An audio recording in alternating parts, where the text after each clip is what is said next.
Welcome back to ThinkTech. I'm Jay Fidell. This is movies we can learn from. And the title of our show today is, yes, Sachertorte for 100 days. Not 365, but 100 days. You'll learn more about that. The Sweet Life in Berlin, then in Vienna, with George Casen. And right after this, we'll be back for that discussion.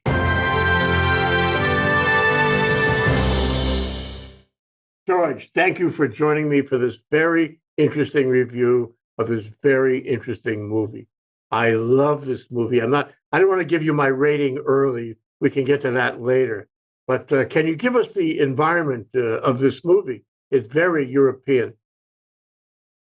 It's shown that the venue is both a little bit of Berlin, but mostly Vienna. We're talking beautiful scenery in Berlin and beautiful scenery in Vienna. And most of this is filmed at a restaurant in Vienna, which is attached to a hotel, Sachertorte restaurant in Vienna, right? And that's the location. But do you want me to get more into the storyline as well, Jay, or no? Well, let's firm up the environment. The environment is certainly European. The language, I'm not sure that the language is German or Austrian, but there's a comment in some of the write-ups on this. There's not that much difference between the two. And if you're German, you can understand Austrian. If you're Austrian, you can understand German. And our heroine, who I loved, I just loved her, the redhead. Miriam in the play. She was just terrific.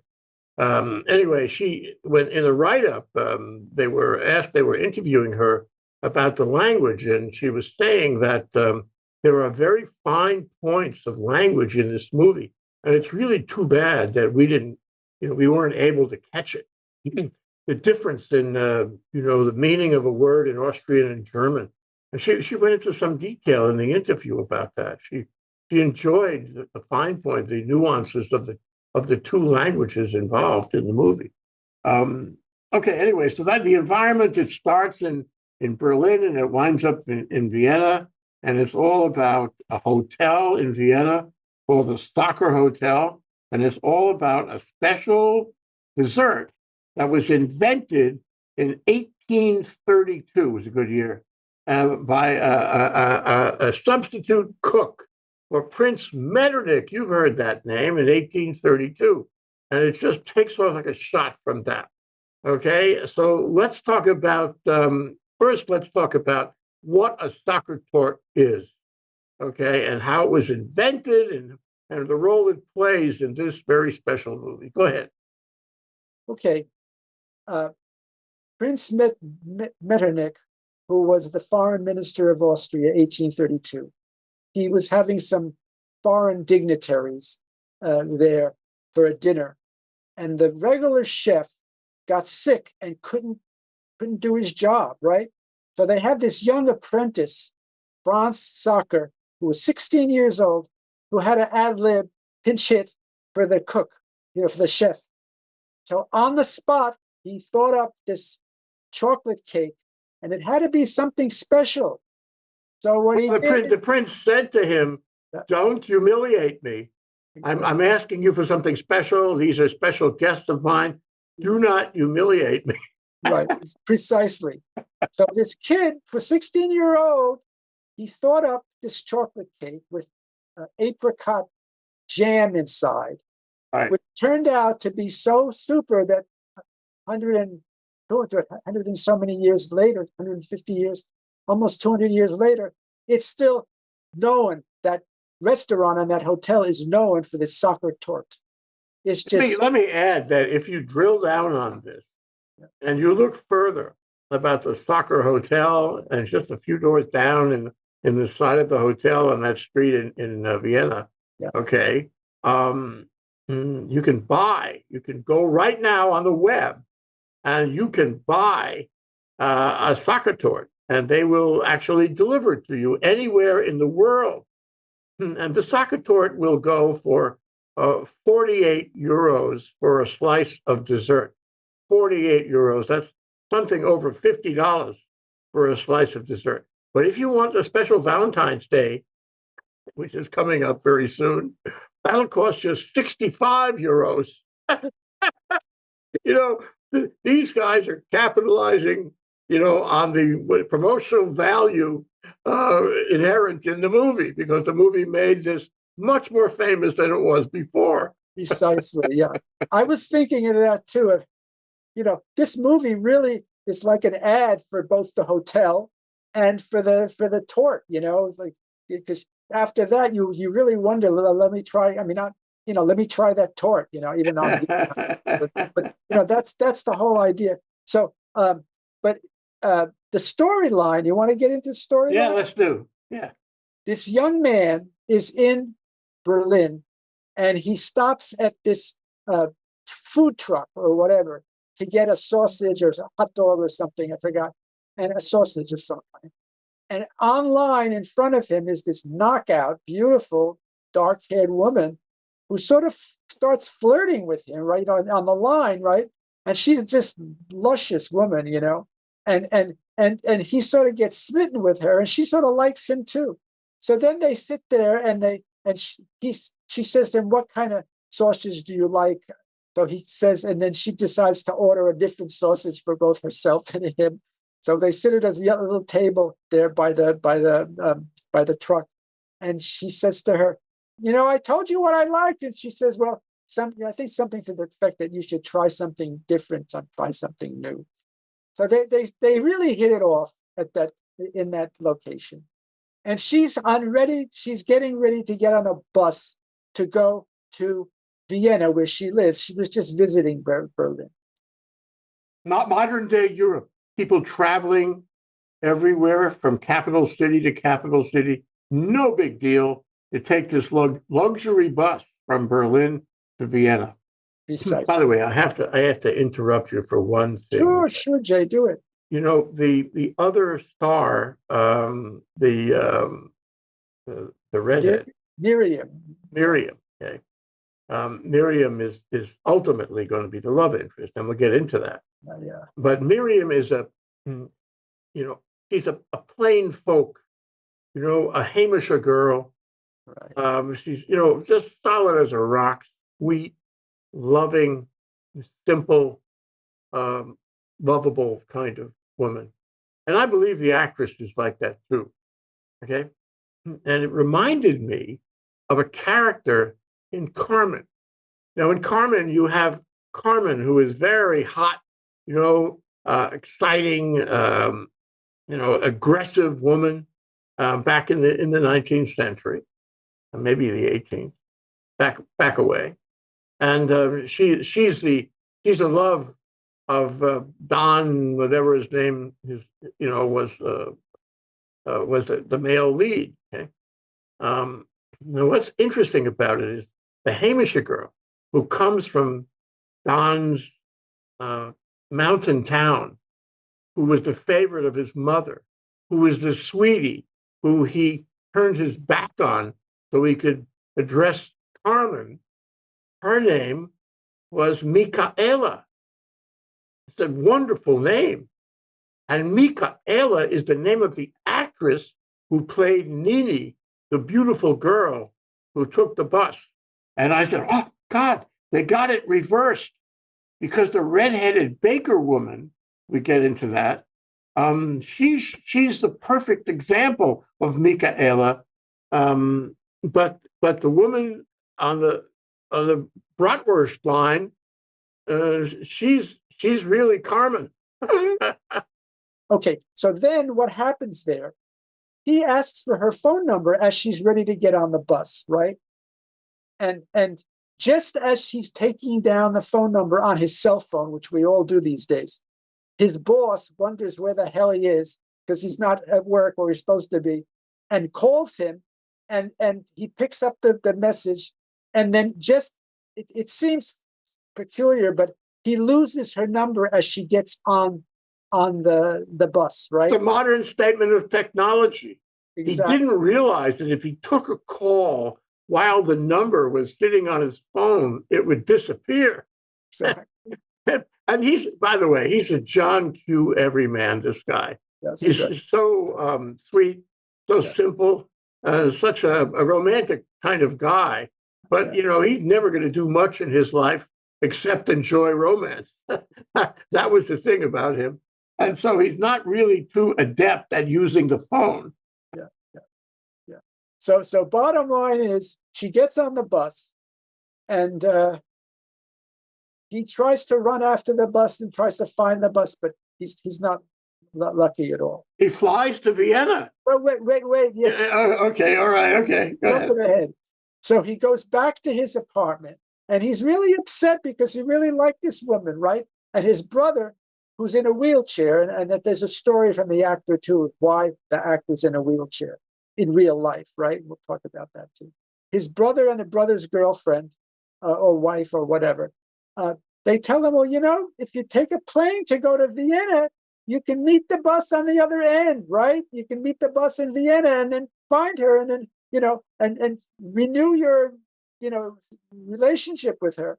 So he takes a plane, he goes. Wait, before you get to that, he tries to get the next bus. Remember that? And he's got this fantastic scene with the woman in the in either the bus terminal or the airport, I don't remember. And he says, this is an emergency. I've got to get on the next bus. You've got to sell me a ticket because this is the love of my life. Yes, and the woman says, what is her name? Let me check up on it. He says, I don't know her name. The woman says, she's the love of your life? You don't know. But you don't know her name? It's very funny. Anyway, sorry. No problem. So so he hops a plane and he goes to Vienna, and then he gets to the bus terminal, right? And he sees this beautiful Nini, whatever her name is, Nini, and he's running to catch her. She's got her bag, right? A few times he thinks it's her, then it's not, but then he finally sees the real her. And as he's running, this other woman with a dog is walking her dog, and he trips on the leash, and he falls. And because of that, he can't. Nini she gets away, Gets away. Yeah. So he's really upset with this young woman, this redhead, with the dog. So okay, footnote on that: the redhead with the dog. They spent a long time trying to find the right dog. Yeah. This had the dog was cast, recruited. Yeah. It was special dog. The moment. And by the way, the redhead, who 24 years old when this movie was made, I think it's this year or last year. Last year. Last year. She was in acting school. She was in some kind of acting school at the time. And during the break in the semesters is when she made this movie. So casual. They recruited her out of acting school to make this movie. At the same time, they recruited the dog to be the perfect dog for her. But you got to give credit to these guys.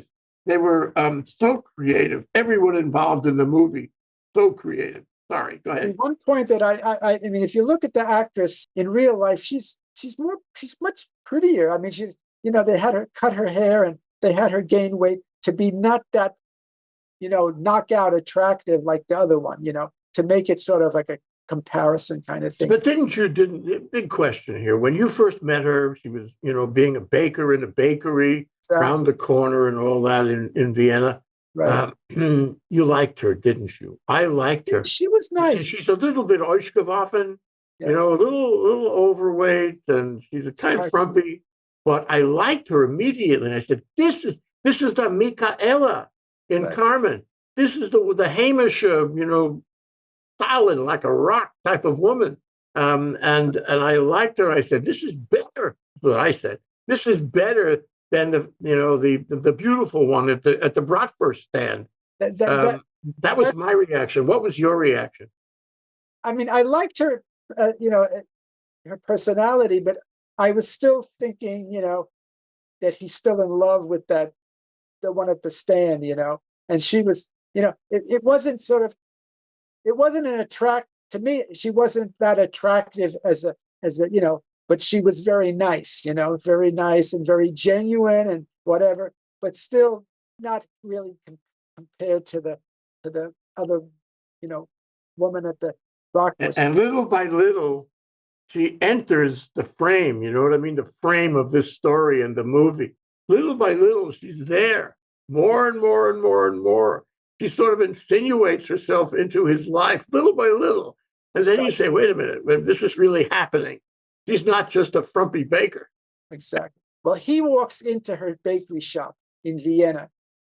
When he's not at that 3 o'clock every day, he goes to the soccer restaurant hotel to eat his Sachertorte, right? Because he knew that the knockout on the bratwurst line, on her birthday, she and her parents would take her to that restaurant, and they would have The cafe, cafe, right?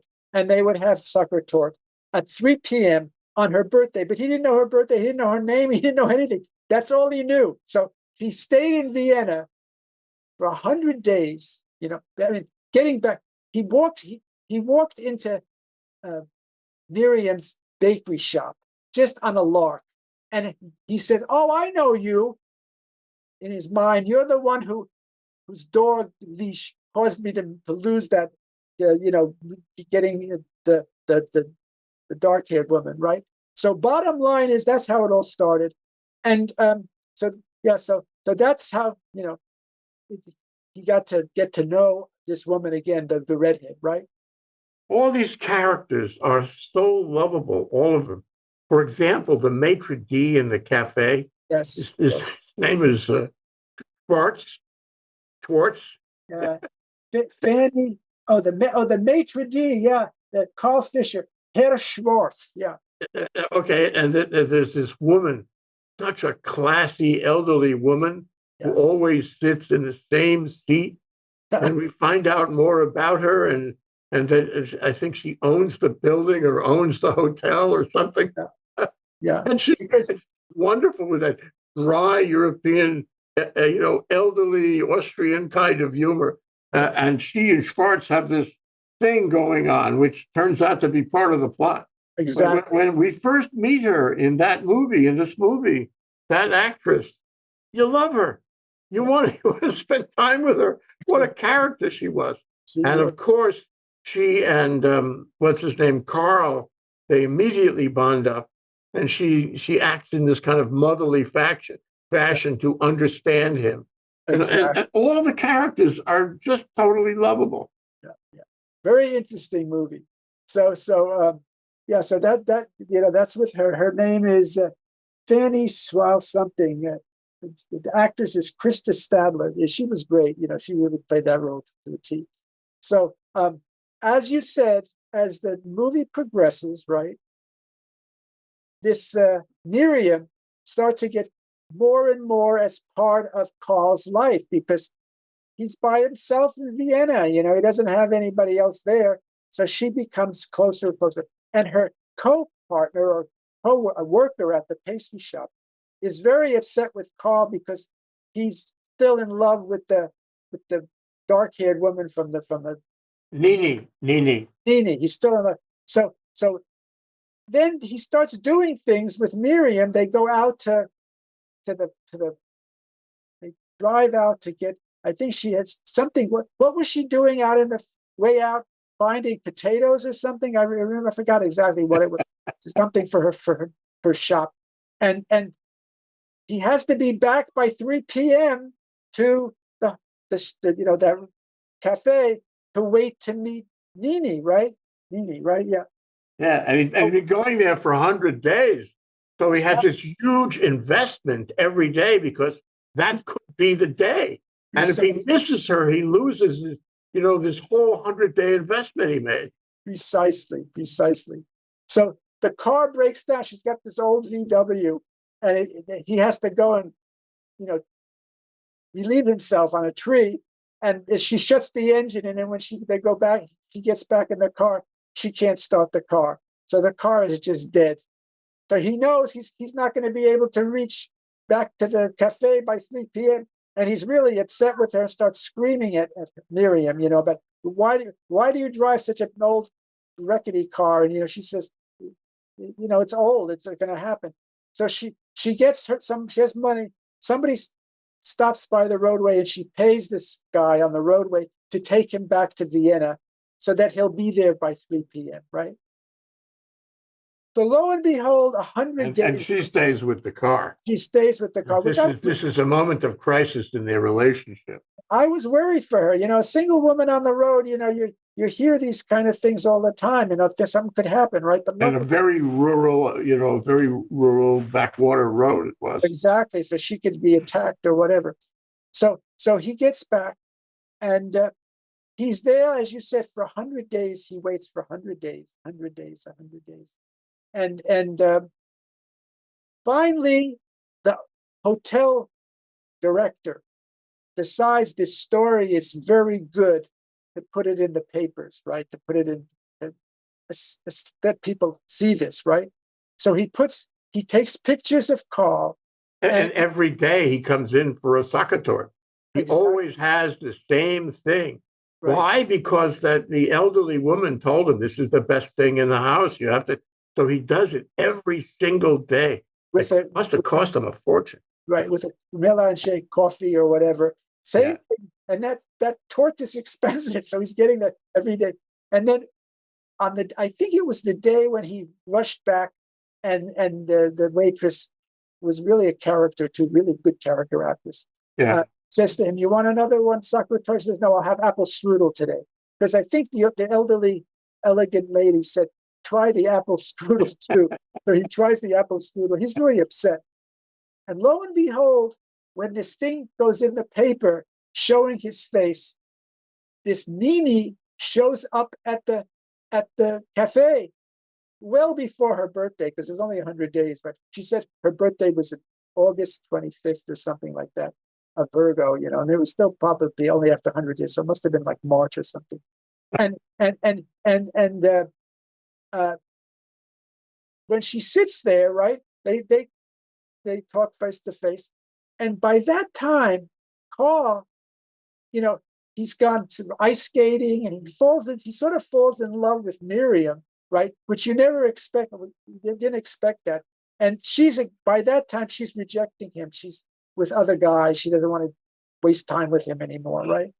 So he says to Nini, sitting in front of him, who was the love of his life, that, I think I've fallen in love with someone else. I found love with someone else. And she turns and says, I'm glad, because I didn't want to break your heart.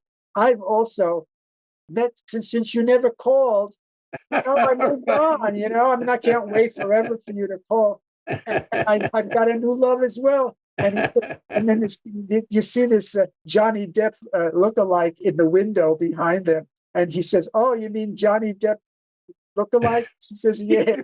It was That was very funny. He did look like he was a European version of Johnny Depp. Exactly. So this is how it ends. But it's so the storyline sort of changes, and if you want to add any other scenes that you thought were really... well, the part of the ending, of course. I mean, that's the substantive ending. And although she's mad at him for leaving her on the road and in the mountain pass, they make up and they come together, and Nini takes off with her Johnny Depp, and it's over. And then he finds out that the woman next to him, the elderly woman, owns the hotel. and my favorite part actually is the waitress. Okay, says to him at the end, she says to Carl, she says, "You showed me a few things or two. You showed me how important it is to go after, the people, who are your romantic objects, and you have to go with your gut." And she says, "I'm quitting. I'm leaving the soccer cafe. I'm going to go and travel. I'm going around the world. I'm not going to be here anymore." And he said, "Wow, that's fabulous." I mean, he turned into be an object of showing her the way, and he leaves, and the whole thing works out so swell. Oh, and there's another part: the elderly lady right. She gets together with Schwartz, Exactly. and they're a couple. Even though she's been bossing him around for 50 years, now she likes him, and the two of them go out together, and they have a romantic thing. Now, people listening to this rendition of ours, they may say this is all silly, but somehow it's not. It's a lesson in movies you can learn from. It's a lesson about following your heart. It's a lesson about being, that even in adversity, you have to, hold your sights, be optimistic, and that things will work out somehow, and be consistent once you find out what you want, and then be surprised. I forget there was one Port Parole line in there which said, not only must you follow your heart, you must also be ready to change your heart. Which is what happened exactly. And one other thing that you mentioned, there's some reality to this because Sachertorte, which was, Franz Sacher's son, Edward Sacher, he started the hotel. And when he died very young, his wife, who was Franz Sacher's daughter-in-law, took over the hotel. Her name was Anna Sacher, right? And she really built this hotel into a world-renowned hotel. So when they had that elderly woman, who owned the hotel, it was sort of similar to the Anna Sacher who had owned the hotel for many years after her husband died so young. So really interesting kind of factors involved here, yeah. But the whole storyline that he ends up with, who you didn't think he would end up with, which was Miriam. It's very charming. It speaks of an ordinary man who is willing to set his life aside for a romantic moment, and who is willing to spend the whole year actually, but as much as 100 days anyway, buying this very expensive dessert, eating consistently in this hotel, and being appreciated. He was appreciated by the elderly lady. He was appreciated by Schwartz. He was appreciated by the waitress. When he came in, after a while, he was part of their experience, part of their life in the hotel. And I suppose, we all want that, don't we? We want to be liked by everybody. We want to be admired for our consistency and our dedication to whatever the principle is. And so he became from being a kind of stunk who lost a telephone number and phone, he became a hero. And then he had the flexibility and the good sense to go with the Michaela woman, that is the Hamisha one, the redhead. What was her name again? I can never remember. Miriam, the one who's portrayed in the poster over here, who is actually much, much better looking than in the poster. And so at the end, you have the rendition of some real romance here between these people who are unlikely or accidental. Real romance comes accidental. And one of the comments from the elderly lady was something like, "You don't have to go out and look for love. It will find you."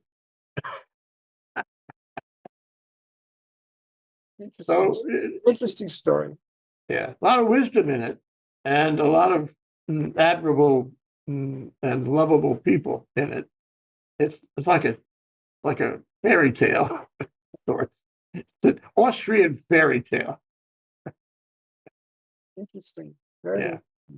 So, what do you take from that? I mean, to me, I was saying before, I really enjoyed the European quality of it. I learned about life in Europe. I learned about the way these cities interact. I learned about how a hotel could exist since 1832, and how a dessert could exist since 1832. I learned about a guy, an ordinary person who would travel to another country just to find what he thought was there. I like them, and I think life is sweet when you surround yourselves with people like that. It is a fairy tale. So, not sure there's anything more profound than that, though, George. Was there something more profound than that?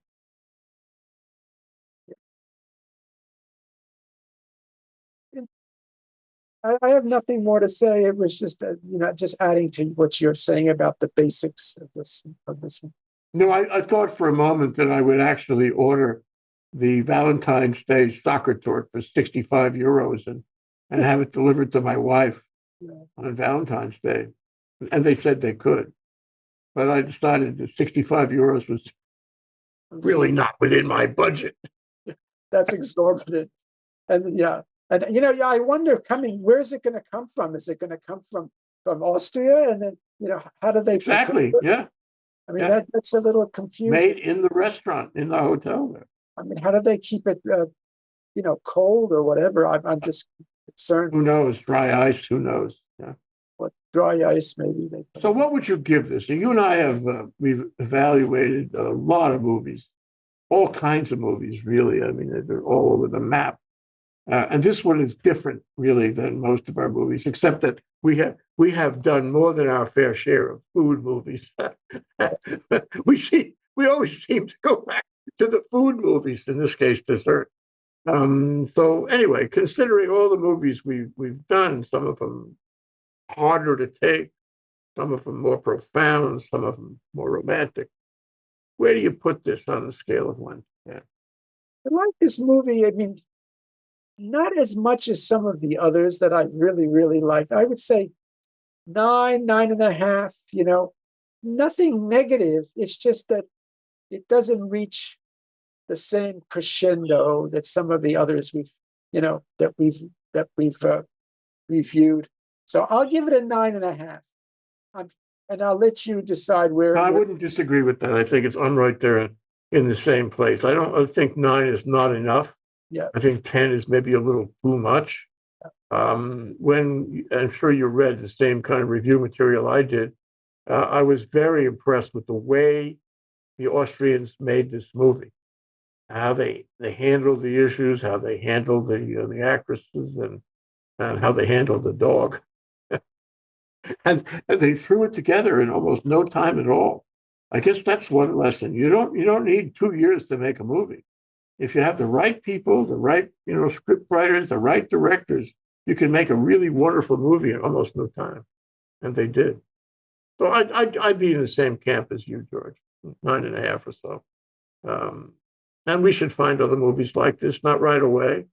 This was not a serious movie, but it was a great entertainment, a sort of an Austrian fairy tale, and a today fairy tale. You are placed in that world right now, so, notwithstanding the historical element of the dessert. Thank you, George. Thank you, Jay. I really appreciate our discussion and our education about these things. Yeah, it's interesting. And it's always wonderful to fly the world, to fly anywhere, do any place, and examine these things. And I'm so appreciative of the fact that we have this opportunity now. And I would say a lot of it is due to COVID, because all of a sudden Netflix and Prime, they started producing movies like crazy. And it's only 2 or 3 years ago, and some wonderful movies have been made in that period of time. This is one of them. So, thank you, George. See you in 2 weeks. Take care. Aloha. Aloha.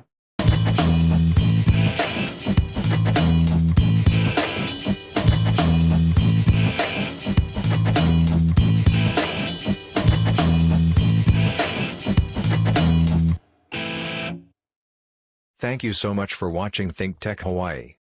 If you like what we do, please like us and click the subscribe button on YouTube and the follow button on Vimeo. You can also follow us on Facebook, Instagram, and LinkedIn, and donate to us at thinktechhawaii.com. Mahalo.